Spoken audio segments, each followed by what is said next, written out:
El Clasico had everything except Barcelona's trademark comeback. Former Real Madrid midfielder Toni Kroos didn't hold back, openly criticizing Hansi Flick's tactical flaws and pointing to them as one of the main reasons behind Barca's defeat. At the center of the controversy is Araujo, reportedly furious with Flick for giving him so few minutes on the pitch. In this video, we'll take a deep dive into Barcelona's defensive weaknesses, as the team has now gone 7 straight matches without keeping a clean sheet, something that hasn't happened since the 2020-21 season back under Ronald Koeman. And there's more. Even Craig took the opportunity to slam Flick and his management of the squad. So stick around until the end of the video and subscribe to the channel, because we've got plenty more hot content about Barcelona coming your way. Before the start of the season, Hansi Flick's top priority was to strengthen Barcelona's defense. However, as we approach November, the team is struggling badly at the back, performing far worse than Real Madrid. The defensive stats confirm a worrying crisis that's putting the German coach's work to the test.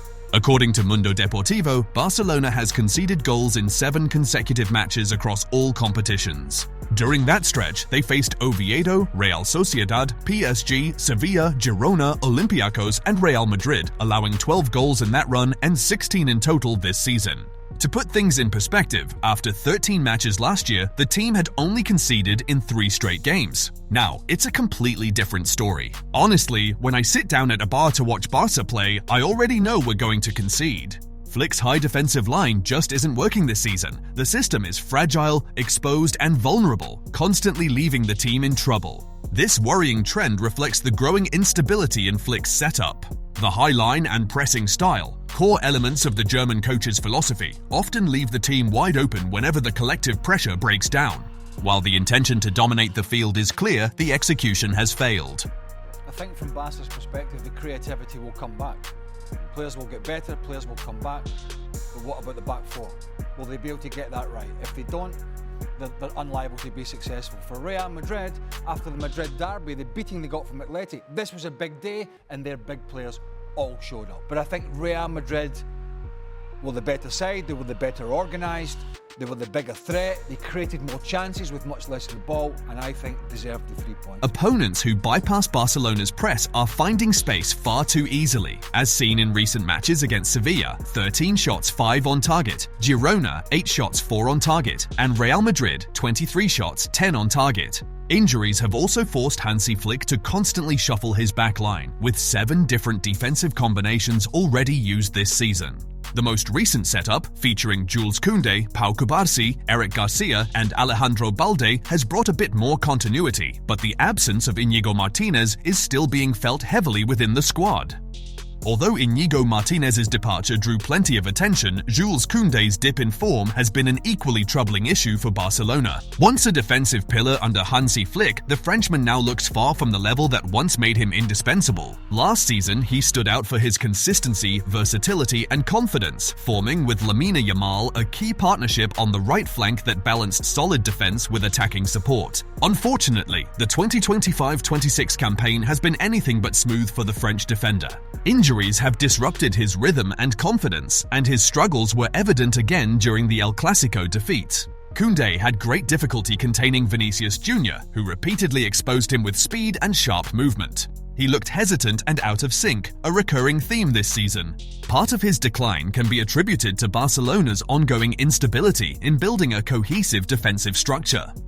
There's also a sense that physical issues have limited him, preventing Kounde from reaching the precision and aggression that defined his game last year. The numbers back that up. Last season, he averaged 50 accurate passes per game, a figure that has dropped to 43.6 this year. His defensive recoveries fell from 3.3 to 2.3 per match, and even his clearances declined from 1.8 to 1.4.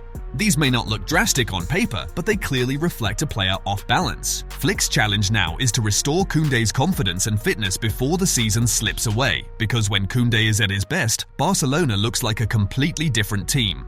Eric Garcia also struggled to contain Kylian Mbappé when Cubarsí wasn't nearby. The defender looked slow in coverage and couldn't keep up with Mbappé's movement. Although the French forward didn't always look to dribble, he constantly exploited space and pace to create chances, something he did on several occasions.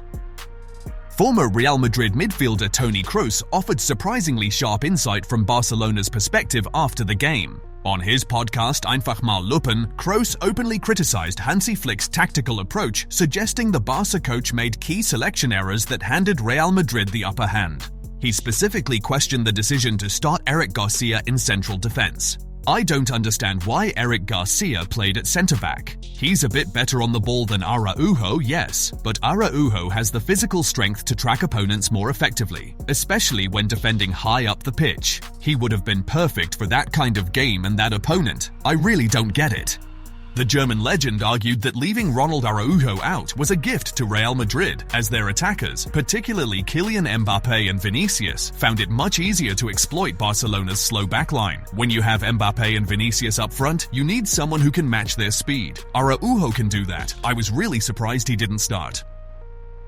Speaking of Araujo, the Uruguayan made a strong impact off the bench and nearly won a penalty against Real Madrid, a call that both the referee and VAR missed. Despite limited minutes, it was evident, as Kroos noted, that Araujo would have been the ideal choice for such a physical, high-intensity match. Flick's decision to stick with Eric Garcia backfired and left Araujo visibly frustrated with his coach. Araujo's last start came in the 4-1 loss to Sevilla before the international break. Substituted at halftime by Flick, he has since started on the bench in the next 3 matches against Girona, Olympiacos and Real Madrid. Against Girona, he came on late as an emergency striker and scored the winning goal with a powerful finish. He then played around 15 minutes against Olympiacos and again in El Clasico pushed forward in attack. Though he didn't score, he nearly earned a penalty after being fouled by Dani Carvajal, a decision the referee once again ignored. According to Sport, Araujo has accepted his current role and continues to help the team whenever Flick calls on him, but he's hopeful his playing time will increase in the coming matches.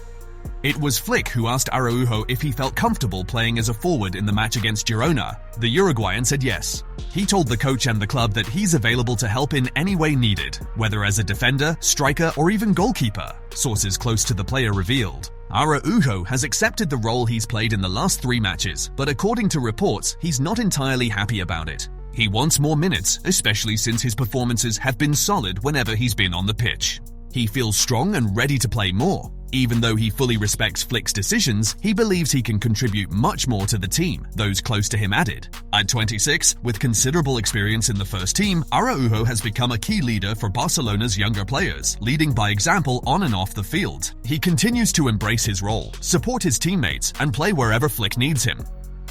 Toni Kroos also pointed out Barcelona's broader defensive issues this season, warning that they could persist as the campaign progresses.